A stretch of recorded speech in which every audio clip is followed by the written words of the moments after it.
Yo, what is up? It is yo boy first upload. That is right. This is our very first upload to YouTube, or Spotify, or whatever, wherever you're watching slash listening this. Um, but yeah, it's gonna be a really dope experience. I'm really excited for it. And speaking of dope experiences, today we have our interview with Burgettii, where we learn a little bit about how he got into the music thing, and then he gives a lot of tips, tricks, advices to upcoming creatives. So you definitely don't want to miss out on what he's got to say. He's got some gems for y'all. So yeah, if y'all are here, I do not want you to like or subscribe or anything like that until you have watched the interview and actually liked it. You actually enjoyed it. And then if you did, you know, you just do all that stuff because y'all know what to do. Y'all don't need me to tell you. You feel me? So, anyways, we're gonna get into this interview right now. All right, so I guess we'll just might as well just start it. Let's go. So first and foremost, I would say just like introduce yourself. Who you are, what you do, where you're from, that kind of stuff. All right. My name is Seth, aka Burgettii. I am out of Cincinnati, Ohio. Moved recently as of a year ago, to Sarasota, Florida. Oh, nice. What I do is I'm a musician. I did this for fun, and it turned into a whole lot more. So I'm a musician. I just did it for fun out of nowhere to see what would happen. Everybody needs a hobby, something that they enjoy doing. Right. Did it for fun. It turned into what it is now. Never would have imagined. Yeah, I feel that. I mean, I'm in the same boat too. I'm just like, just do it for fun. So, yeah. But yeah, man, sounds good. So, where does your name come from? What does it mean? I love this question. So one of the most important things is how do you get your rap name? Like you don't want to be like some of these artists out here who use like a rapper name generator. Yeah. Like Yeah. So Post Malone or something else. Yeah, like Post Malone. Yeah. So I in high school I played a lot of sports. I mean, I was just a sports fanatic. I played any sport you could think of in high school, and so everybody in high school call you by your last name, the coaches, all of that. You're just known by your last name. So it was Burgettii for the longest time. Somehow that got picked up in the high school, and people started, like, a lot of the girls in high school would call me Burgettii. Okay. It was just their own little spinoff on what it was called, and there was actually one person that started it. I can't remember her name to save my life right now, though. Anyways, besides that, she kind of started it, and it turned into more. And when I was trying to come up with a good rap name, I knew I wanted something with a good sense of meaning behind it. And so that's what I went with. I was like, Burgettii. Everybody's called me that my whole life, and it's a good one. But now, since then, I've come up with better ones. Like, another nickname I had was Iceberg. Why did I not think of using Iceberg? Like, that would have been a good one. Yeah. I mean, shoot, messed up the Titanic, so that's pretty good. Sink your ship. No, sink your ship, bro. Don't sail around these parts, Exactly. Yeah, so that's how I got it. Just stuck with it, and turned into more, and here I am. That's dope. It's always cool. I think that when like the people give you the name. Because I think it has like more meaning and more connection to like the fans and stuff. Yeah, I agree. So that's dope. I agree. Thank you. So how did you? I mean, you kind of already somewhat explained, but how did you actually get into music? Like, so one of the biggest things that it's really hard with this industry. Before we get into that, is having the actual dedication to get to that level. It's very hard because it's easy for you to take negativity from anybody or any of your haters, anybody that just doesn't want you to be successful in this industry. It's easy to take that and run with it and just let go. I give up. It's easy because the idea of becoming an artist is so unrealistic in most people's world that it's easy to just be like, you know what, it wasn't going to happen to begin with. So when I first started, this was December 2016, I was just like, you know what, for a year, I've been listening really dedicatedly every Friday to any music that drops, whether it's big artists or little artists. I want to do this. I want to pursue this. So December 2016, I thought of it. I had nothing, no type of substance or subject or anything that was really actually going to pop off. I was talking about guns and drugs. And right. everybody Cool in rap this live stuff. knows, without even knowing me, you can tell I don't. No, Yeah, you don't not do me. that. You're not about that life. Yeah, it's not me. I'm not a gangbanger. I'm not none of that. It's not me. I can't Yeah. grow up in the whitest part of Kentucky. That's just not me. So, I went through a serious heartbreak Okay. with my own mistake. I made the mistake myself, which caused the end of the relationship. And at the time, I thought maybe I could write a good enough song that I could fix this. And at that point, I dedicated myself to a different level, because now there's a reason behind it. Not only did I now have a subject that I could talk about that a lot of people could relate to, because that's one of the most key things, is you need to talk about subjects that majority of the population can relate to, and anybody and everybody goes through that heartbreak at some point. Yeah.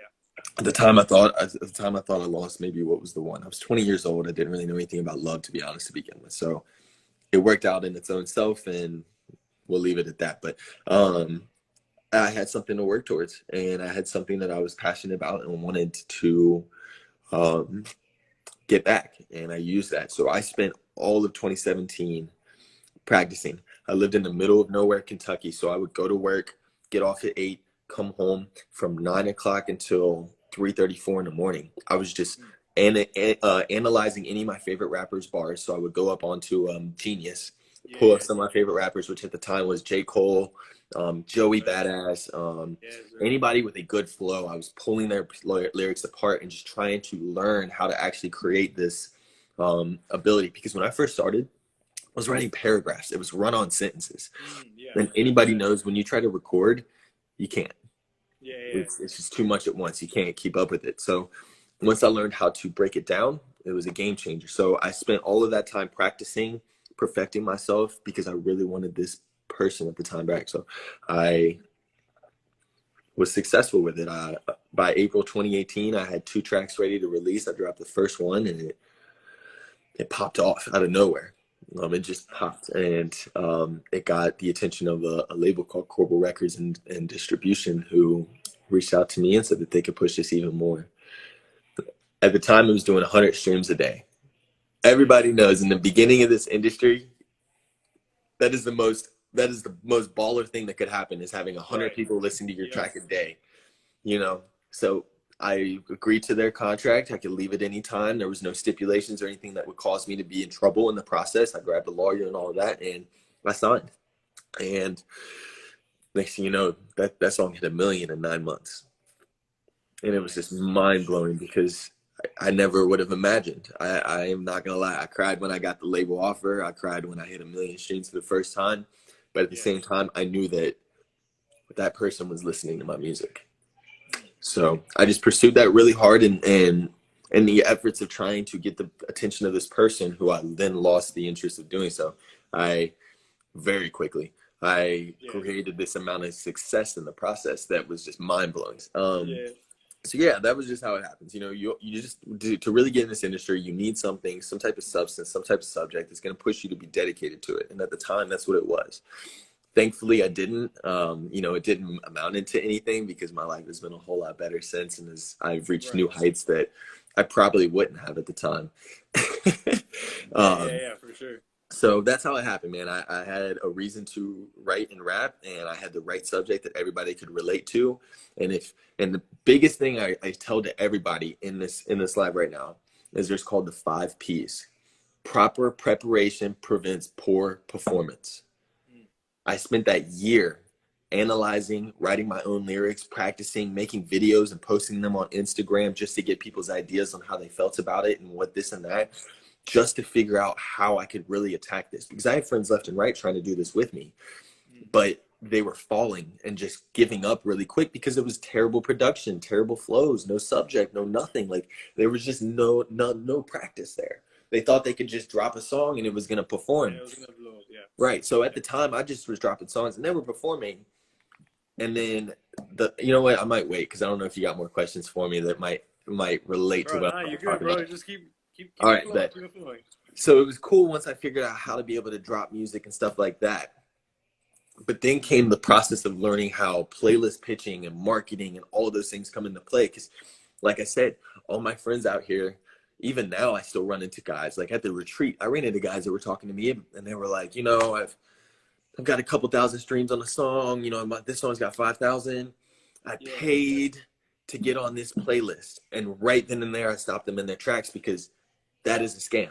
You should not be paying to get on any playlist in this industry. The only way to get playlisted is to do the playlisting pitching on your Spotify for artists. And there's a link that I might have you, I don't know if there's a way we can post that on our stories or not from YouTube, but there's a link that I found that explains and breaks that down. But if you have to pay to get on any playlist, you're getting scammed. You don't want to do that, right? So learning all of that after perfecting my talent, then I had to learn all of that the hard way at first. And it was a little tough before I signed to Qwik, but it worked. It was great. So yeah, just doing that got me to this point, you know.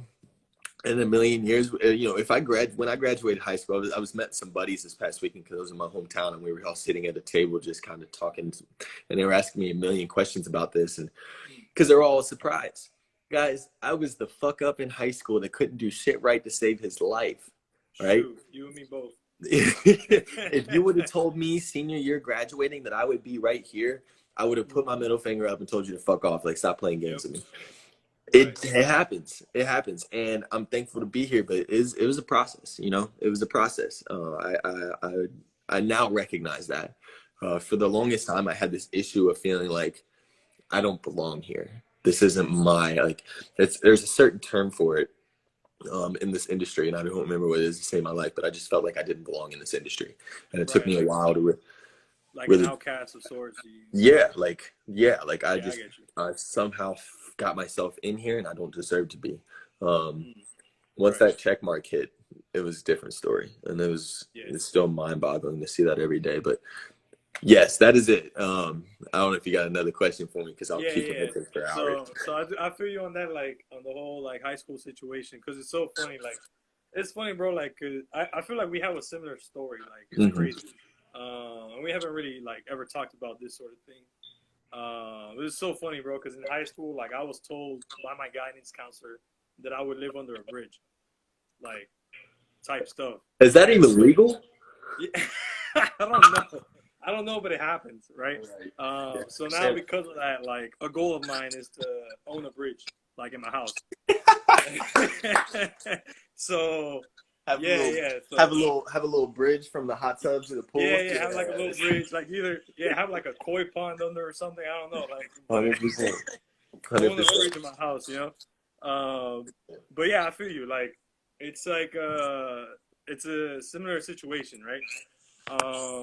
But you know, it's funny that you bring up the whole like blowing up situation, because I was gonna bring up that you posted your last post, right?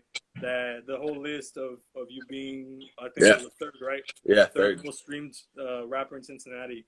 How, like, walk us through that reaction. Like, how'd you find out? And what happened? Like, I was actually a little disappointed, because that post has come out twice in the past, and I was sitting second for the longest time. Interesting. The guy that took second, who I'm only like 2,000 monthly listeners behind, signed to Young Stoner Life Records. So he signed to Young Thug. Wow. So at that point, I wasn't necessarily mad that I dropped a third, but more or less happy and excited that I'm keeping up with somebody signed to Young Thug. That's how it hit for me. And first is Cal Scrubby. He's been running the game in Cincinnati since 2015. I don't know if you know who Cal Scrubby is. I'm sure most of us do. If you look him up, he deserves to be in his position. Absolutely. He's put the work in, and he is talented, super talented. It's always been a dream of mine to work with him, but it's tough. You know, it's tough to pull that off. So, but getting onto that, I'll explain the first time it happened, because the first time it happened was a little more different of a feeling than the sixth time. The first time I was mind blown, because I was like neck and neck with Cal Scrubby, who's huge out in this industry. Like he's almost got 100,000 followers on Instagram. I think he's sitting at like almost 800,000 monthly listeners now, like just crazy. So the first time that came out, I was like mind blown. And I'm not gonna lie to you, same way I cried when I signed my distribution deal, same way I cried when I hit my first million, I cried when I saw that, because you would not believe the amount of people who gave me crap and shit and believed that I was gonna fail. Right. And I proved them wrong. And honestly, Right. in my life, it was the first time I had successfully done something that somebody told me I wasn't going to successfully do. I had my, Yeah. and hopefully they're not in here, but I had my own parents sitting Mm. here telling me, you need to stop. Right. You're going to be a SoundCloud rapper. And Shoot. it hits you right here. It makes you choke for a second, because that's supposed to be family that's going to support you no matter Support what. you no matter what, yeah. And instead they're slashing your dreams apart because it's not realistic to them. They want that 9 to 5 for 40 years, retire with a 401k, and spend the last 20 retired. It's like, we're not doing that. Our generation's different. We're not going to do Very that. different. Yeah. So Very. it was a great feeling, because I proved to everyone, including my own parents, that anything's possible. Right. And I proved to myself, because, dude, I can't tell you how much doubt I had on myself, but I kept pushing forward. So it gave me a lot of belief in that I'm going the right direction. I've never been really top 5 in a whole lot, maybe in sports, and that's give or take depending on who was on the team of whatever sport we were playing. But yeah, it was just mind blowing, because nobody's done it out of my hometown or the city of Northern Kentucky. So right now, I'm the big dog that runs my own city, my own hometown. Nobody else is even close to me, right? Yeah. I'm talking 250,000 monthly listener difference between the next person that's around me in my own city. Shoot. And then to be able to say that I'm third out of the area of Cincinnati, Ohio. Yeah, that's huge. That's huge. It's mind blowing. I mean, I could imagine. Like, I imagine I'm gonna feel the same way when I install my bridge. Like, yeah, I'd probably cry too. I want to be there for that. Hell yeah. So, but yeah, that was the feeling, man. It was wild. Yeah, I can imagine, bro. That's crazy. Shoot. I mean, I didn't even know that. I didn't know that wasn't the first time. I thought it was. So I was like hyped for you. Like, like I was like, yo, this is fire. And I didn't know it was like that. You get me? Like, Yeah. I didn't know.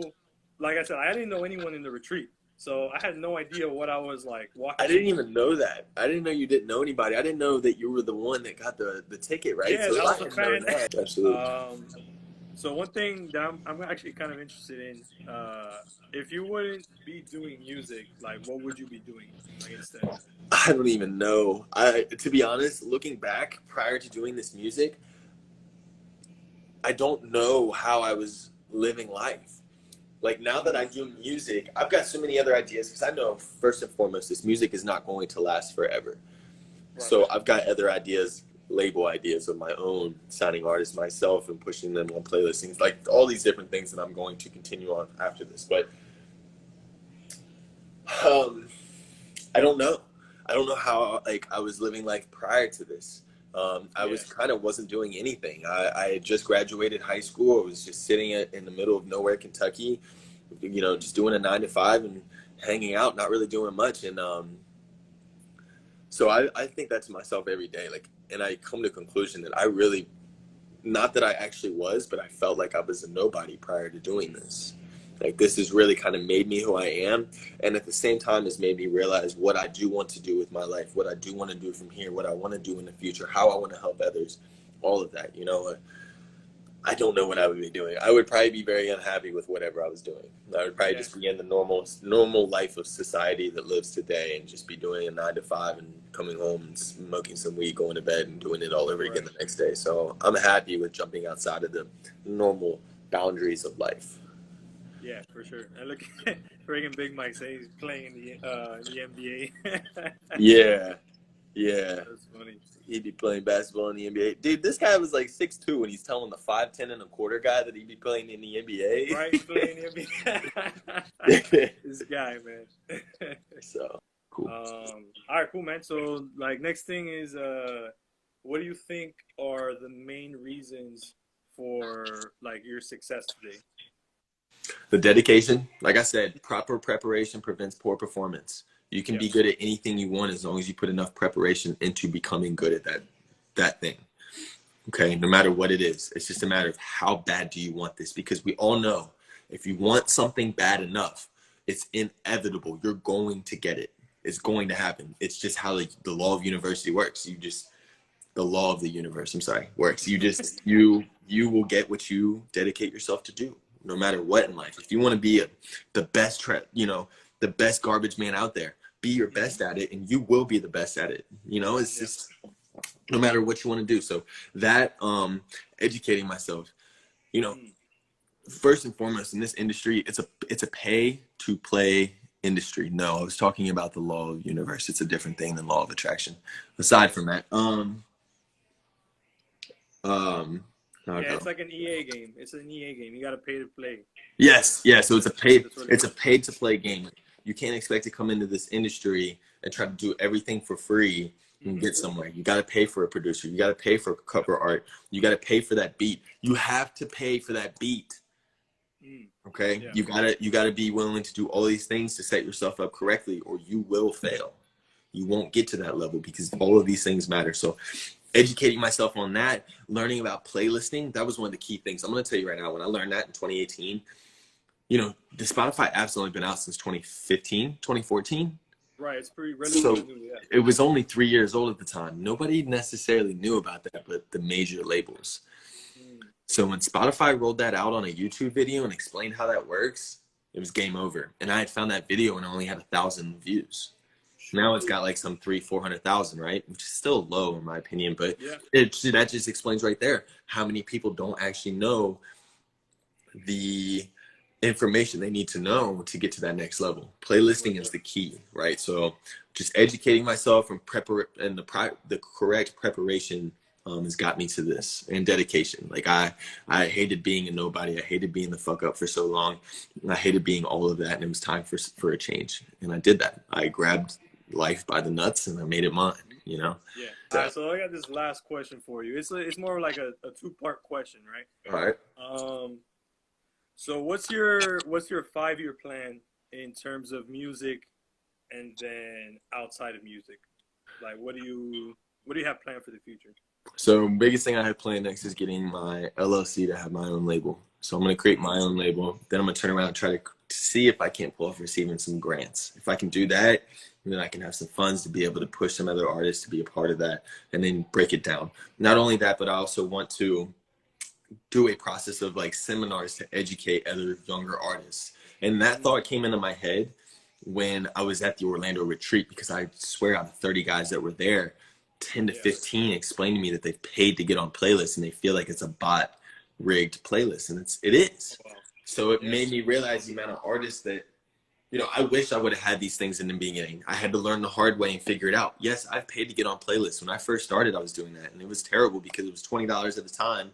You'd see 1,500 streams and it would go right back to five or six listeners a day, right? And it was like, ugh, there's something not right here. So yeah, I just want to educate the next generation in the next 5 years, create some type of seminar that people can attend to learn that. I want to create my own LLC, like I said, to create a label / distribution so that I can get some of these other artists to that next level. It's kind of like my label / distribution did to me. So one of the biggest things I learned was more information on playlisting and how you need to word things and the tags that you need and the right times and how much time frame and all of that from my label. And essentially they get a small percentage of my royalties each month for doing that, for playlist pitching my stuff and taking care of all of that. Well, fuck that. I want to do that and collect 100% on my own, right? So that's the goal. That's the goal, is to get to that next level and create other artists an opportunity. And granted, I will get something on the back end, but that's business. That's business. You want to get to that next level, I have the tools to get you to that next level. So that's something I want to do. I want more plaques. I've only got 3. Like, okay. I just posted up a picture, but I'll go ahead and show them to you anyways. Yeah, for sure. Sure, that's 3 more than I got. Oh yeah. Right. So I want more. And I want one with 10 million on it. That would be dope. Once I reach the double digits on the track, I think I'll feel a little bit better. And then I would just like to work with some bigger artists as well, some more mainstream artists. I got stuff with like Easy Mac on the way.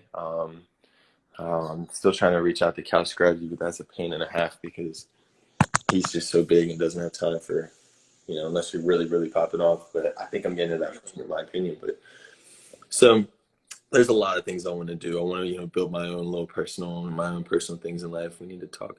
All right, but Sean. So there's a lot. Label, seminars, and just normal life stuff, house, a family, married, all that nonsense. Yeah, Not yeah. nonsense, but Right, all that right. stuff that will be coming sooner or later. So For sure. I'm just all right. Same. Focus. So one of the first things I'll mention, I'll give you a little bit of tip on playlisting. First and foremost, when you submit a track to playlisting through the Spotify for Artists app, they receive 20,000 submissions a day. One of the biggest fails that I see a lot of artists doing out here is they will submit a track on Monday for that upcoming Friday. Okay. And with 20,000 submissions a day, it's very unlikely that your song is going to get heard and playlisted. So what I do personally, 3 to 4 weeks out, it's like the decent amount of time, gives them an opportunity to be able to sift through, possibly find yours and listen to it. It's not a guarantee. As long as you got a good product, though, they'll hear it and they'll listen to it and put it on the right playlist. That's the key. That's one of the key components, right? Because I have friends that drop music 2 and 3 days before they want it released, expecting it to do crazy numbers. And it's like, it's not going to happen like that. Right. So that's one thing. When it comes to the playlisting portion as well, I have learned the hard way that the more artists attached to the track, the less likely it's going to get heard. And I don't necessarily know why. I've just got evidence that shows that if there's 3 main artists in a feature or 3 main artists in general, it's a lot harder for it to get heard. I think they just kind of skip over it because they're like, well, there's 5 guys on this 3-minute song. Oh my God, what could this? I don't even want to give it a shot, right? So it's like, yeah. So be careful. Don't. I see a lot of guys wanting to do, and I unfortunately have a bad habit of this myself. They will want to do a verse on a track, and then they want somebody else to hop on the hook, and then they want somebody else on the verse, and then they call it a final said and done, and it's like, all right, now there's 4 people on this one track. It's three almost 4 minutes long. It's not going to do necessarily as good as you want it to. So try to be on your own. It's one thing I've learned myself and have started doing myself recently is not having so many artists featured on my tracks. And here's why. Because another reason is stop worrying about putting other people on. Don't worry about putting any of your homies on. I know it's going to piss them off. It's going to make them mad, feel like you're not on their team. Right. Listen, don't do it. Just focus on you. Because the moment you try to focus on somebody else, you're putting yourself aside. And in the moment of gaining that attention and gaining that following and those numbers and the traction that you want, you got to focus on yourself. I've wasted countless hours with artists out here that don't want to better themselves and get to the next level. I've wasted so much time with artists that look at me and say, if I'm going to take advice from somebody, it's going to be someone that actually has skin in the game. Yet I'm sitting with the most numbers in my part of the Florida right now. Right? So it's like I'm running Sarasota in numbers, and that's not flexing. That's a reality. It's the truth. Yeah, it's a fact. And I still have guys out here looking at me and saying, if I'm going to take advice from somebody, it's going to be someone actually with skin in the game.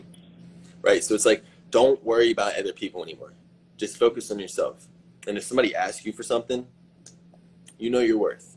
Right? So don't worry about anybody else. That's one of the biggest things I learned in this industry. Because as soon as I started getting traction, as soon as I started getting numbers and all of that, I wanted all my buddies to come with me. I wanted all my homies to be next to me in the process, and I wanted all of us to eat. Yeah. But they weren't doing the same in return. And there was still conflict of interest because of this or that, and it just wasn't worth the time. It wasn't worth the energy. It wasn't worth the disrespect. Out of all of the features I've ever done or tracks I've done with artists to get to that next level, and I'm talking there's probably 30 or 40, 50 tracks, maybe 1 or 2 people thanked me. Maybe 1 or 2 people was actually grateful for the opportunity, and those people are still in my circle now. But majority of them got what they wanted and dipped. Yeah. And that's just like, I don't care anymore. I'm not about that anymore. I'm not about putting people on anymore. So don't worry about anybody else but yourself. You're the only, and that's with life in general. You're the only person you have to worry about until you get married, find somebody, anything like that. You're the only person you got to worry about. So I wasted a little bit of time doing that, trying to give other people opportunities because I wanted to see them succeed, and it always bit me in the ass. So don't even worry about them. Right. So it's funny that you bring that up. I'm sorry to cut you off. No, you're good. It's funny that you bring that up, man, because going back to so we brought up like when I walked in the room with you and Hannah, like working on that song. Mm-hmm. Like I was writing a verse, but then I just like I deleted it, and I was like, all right, hold on, this is like an opportunity, not for me to like sneak on a track, which that's what it felt like I was doing, which is another reason why I deleted it. Mm-hmm. Which is another thing, I don't delete like verses that I do. But for this case, I said like, nah, like what I want to do here is like I want to learn, right? I want to watch like these guys who have numbers and things like that, What's up, Skinny? and watch them create. You get me? Mm-hmm. And that's something that I've always been like weary of. Like as much as I would love to do like songs with like bigger artists and stuff like that, like I've always been like so hesitant on it because it's like, well, what if it's looked not like for other people, but like for myself? Like, what if I'm actually looking at it in a way of like me trying to go, like me trying to gain clout or whatever, like me trying to like, you know, get go up pretty much. I've got an And I answer for always, that. I've got an yeah, answer for okay, that in a second. go ahead. You want me to? Okay. Yeah, go ahead, yeah. In my position, one of the biggest things I had to learn was reading people and grasping their energy right off the bat. I can tell when somebody's just trying to cloud chase, and I can tell when somebody's actually interested. And it's all by their body language and how they talk to me and react. If they're sitting here, oh, bro, man, all of your tracks are hard. I listen to you all the time, like this and that. And it's like, you just followed me 5 minutes ago? No, right. Of course, you're lying. You're trying to just get on my good side to get a track. But if you're coming to me the way you did and are interested in learning, educate yourself, then that's a different story. Like, for example, one of the last meetings right before you walked in on me and Carter and SWAT official, SWAT was nervous. Apparently, he the whole weekend had this track ready for me and was nervous to ask. To bring it up. But he did. And all he did is he came up, he said, man, listen, I've got a track that I think you might like. Do you want to hear it? That's all you have to do, right? It's where they come in and they're like, oh, man, I love all your tracks. And if I ask you to name one track of mine, you can't name it. Right. Now you're clout chasing. It's when the sincere guys come up to me. I know you've been following me for a while. I knew SWAT was following me for like months prior to the retreat. Yeah. So when he said that to me, I walked over, listened to the track. It was solid. I was like, yeah, I'll do this. And I hopped on it with him, man. And he and I actually had a good one-on-one in that room without anybody else, where we kind of opened up to each other about some things. And he taught me something and I taught him something. And I'll never forget that interaction. And that's something that I always, it's unfortunate. He's not even in here anymore. Yeah, he would love to hear this. But aside from it, it's just, that's the thing. So don't ever be afraid to ask. If you had just asked, we probably would have done something. Because honestly, the whole time I was there, I didn't have any game plan to make anything myself. And I kind of expected people to ask me to do tracks. So I was ready to do a shit ton of tracks. And I saw that a lot of people were a little nervous to ask me, because I'm guessing because of my status. And it's like, guys, I'm just as much of a human as you guys are. Don't ever be afraid to ask, Right. And the biggest thing that I've always learned, I did sales before all this, and you're afraid to ask because you're afraid to get a no. But if you don't ask at all, it's a definite no. You miss 100% of the shots you don't take. Wayne Gretzky, Michael Scott. Yeah. Anyways. So yeah, no. The next retreat, don't be afraid to ask anybody, man. You never know. Those are the type of chances that you want to take. Those are the opportunities you want to take to get to that next point, And when you came into the room, I appreciated you for that, because I could tell you wanted to hop on the track. So I saw you came in and I wasn't really worried about it. I was actually interested to see what you had before, I had said anything, but you actually came to your own conclusion on your own. And it wasn't a bad decision to make, because you probably learned some things in the process. You saw us writing our butts off in the process there and helping each other try to come up with ideas and concepts and all of this and that. So that's a good move to take as well. But on this next retreat, go balls to the wall, bro. Get as much opportunity as you can. Don't be afraid. And like I said, in that moment, I wouldn't have pushed you away from that track. I would have been curious to see what you had first, and then we would have gone from there.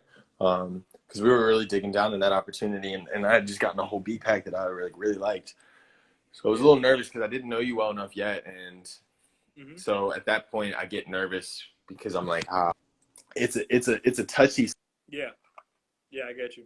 subject. It's hard to just be like, hey man, you know, do you mind if it's just us? He's I not don't like to do that because that can kill an artist's creativity. That can kill an artist's mentality or, you know, mindset for the rest of the retreat. And I didn't want to do that to anybody. When I first met the group of guys that I hang out with down here, it was like, all right, what are we going to write about? And they would just be like, hold on, let me do my thing. So then I would be sitting there waiting because I'm not just going to write about anything and then have to rewrite my whole verse again because they decided to tell me what they got. So that's a big thing that a lot of people struggle with when they try to collaborate and make tracks together and this and that, is they all just want to start jumping into what they want to write about and there's no subject. Like, I have been in studio rooms with some huge artists, like mainstream, and I've watched how they do things. I've watched these guys will put a paper down. They will write down 6 or 7 or 8 different subjects. Then they will decide or vote on which one they want to pick, all right? Or they'll grab a beat, they'll run through some beats, and they'll come to a conclusion on the vibe that the beat brings to the table. And then they'll write together on that. And it'll be 4 or 5 guys in one room sometimes coming up with one verse for one person, right? It's okay to do that because it's 4 minds and 4 thoughts and 4 different people that have different ideas coming together for one verse. And that'll be more creative than any person, except for like some of the big guys like Eminem and shit. It'll be more creative than any person around you that creates one verse by themselves. You know, like for example, Hunter V, he and I were doing a track together. Is he still in here? Yeah. So Hunter V and I were doing a track together, and I said, this is the moment where I said I'd be. And then he came up with the word "c'est la vie," which means it was supposed to be like Hunter.